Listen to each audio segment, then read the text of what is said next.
Tere! Olen tulnud siia Otepää seiklusparki, et näidata selle nädala slackline'i ülesanne. Seekord tuleb teil näidata ette 2 pool pööret liini peal, üks ühele poole, teine teisele poole ja siis näidata, et suudate liini peale püsima jääda.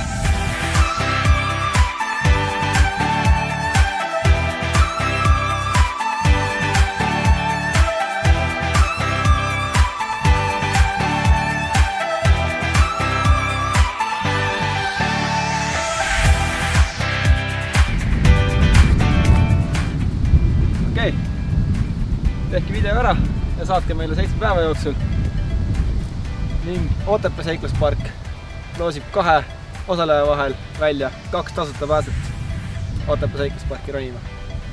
Näeme liinil!